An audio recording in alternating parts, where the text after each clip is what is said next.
Day clean is a Gullah word that means new day. That's dawn, when the sun peeks out on the horizon, dawn.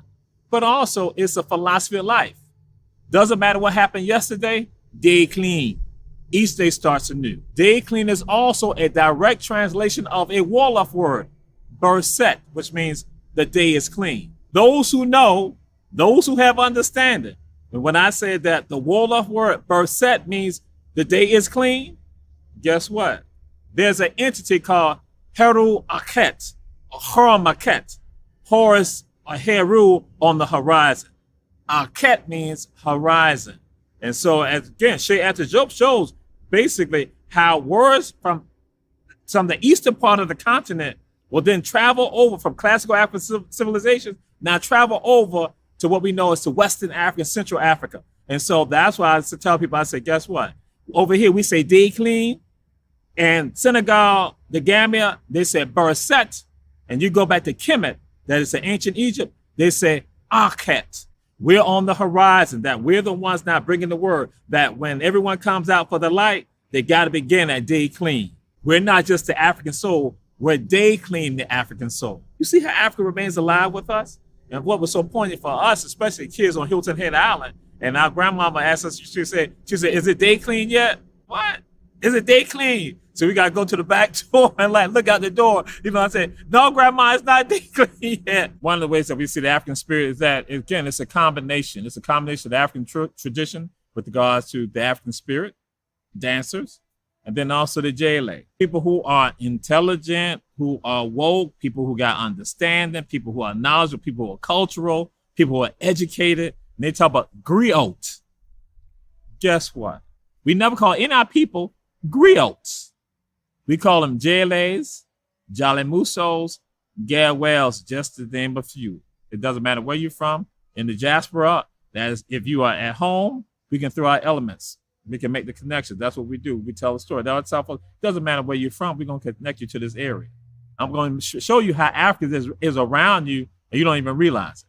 I'm going to help you not see Africa. I'm going to help you open up your mind's eye, so that way you not see Africa and open up your mind's ears where you can not hear Africa. And so now you have your speech now talk about Africa. And you see it right there with you. The neighbor is your family too. That's why all of us African people, we're family. Doesn't matter if you're continental or intercontinental. And that's why I tell folks, intercontinental Africans are just as valuable as continental Africans, because we are part of the evolution of the culture from the continent. Because some things got lost on the continent, but remained alive here in the Americas. And that's our story. If you're from Argentina, we're going to throw it out there. If you're from Peru, we're going to talk about it. We're going to talk about how you got the songs that's connected to the Africans who come over there. We're going to talk about, if you're from Mexico, we're going to talk about, the mines that were mayors in northern Mexico were wearing black masks on their face, for celebrations, because it's in tribute to or in memory of the overseers that were in the mines, that were the Africans. I talk about Yanga. I talk about that. Or if I got to go up to Nova Scotia and Newfoundland and go and talk about that. When you look at something called the NHL, the National Hockey League, that you look at a brand of hockey that came from black folks who were in Nova Scotia and Newfoundland who played hockey like that. That now just expands. So now people are looking like, what? I never knew that. That's the job of the Jele. The Jele know the great things about who you are, and they know the not so great things about who you are.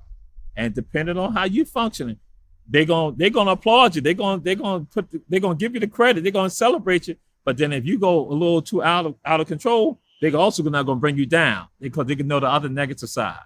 There's this force that is called Yama. Yama is said to be a force that's uncontrollable. Wow, untamable.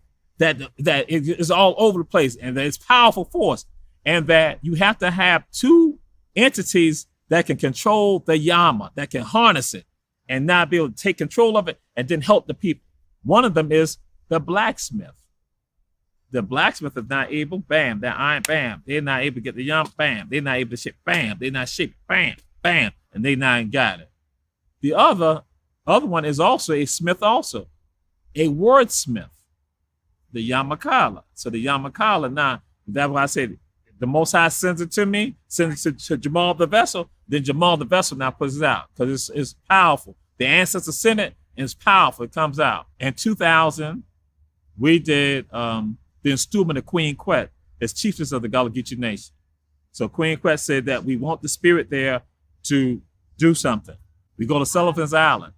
And so the spirit is there getting ready.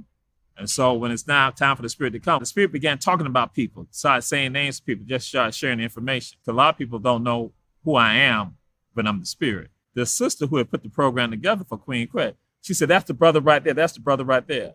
So these folks came over to me. And I'm like, looking like, she said, brother, these people want to talk to you. So I'm like, okay. I'm like, hey, they said, so you the spirit? I said, I know the spirit. They said, the spirit talked about Dr. Crumb. So I'm like, yeah, Dr. Crumb was an ambassador, you know, for the Liberia and stuff like that out of Charleston. And they said that was our grand uncle. We just came down from New York just on a humbug and said that we just came down here because, you know, we say our family from Charleston. We've not been to Charleston. So the brother said, me and my wife and my sister drove down here from New York. We came down here and then we went to the Avery Institute, College of Charleston. They said, when we told them that we were descendants of Dr. Crumb, they said, we have some of his papers here in the Avery Institute. So they said, come on inside. We'll let y'all come inside. And we looked at the papers. Then that's when the director said, there's going to be a program going on today in the installment of Queen Quet. They said, y'all might want to check that out. When we were there, this spirit now started talking about Dr. Crumb. We looked at each other like, he's sending us a message that we're on the right path. We're doing what we need to be doing. And I looked at him, I'm like, yeah, I said, that's what happened. I think I'm preparing for the program, but that's what I'm saying about being used. Like I did something with Uncle Jonah. I'm manifesting Uncle Jonah at this church down in Liberty County. After the church service, he said Uncle Jonah was our grand uncle. I didn't know that. For the African spirit, for the JLA, now it is a synthesis of them. It's actually an evolution of them, and that is not evolved to here in the Americas over here. Now I said, because we represent us, you know, we tell our story. Doesn't matter where we are, we're going to tell a part of our story.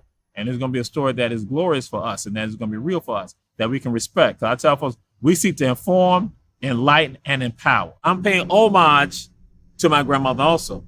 One of the last sentences that she asked while in this earthly realm, she asked my mother, was the day clean yet? And so my mama then said that, mama had asked me, was the day clean? And I told mama, no, it's not day clean yet. And then my grandmother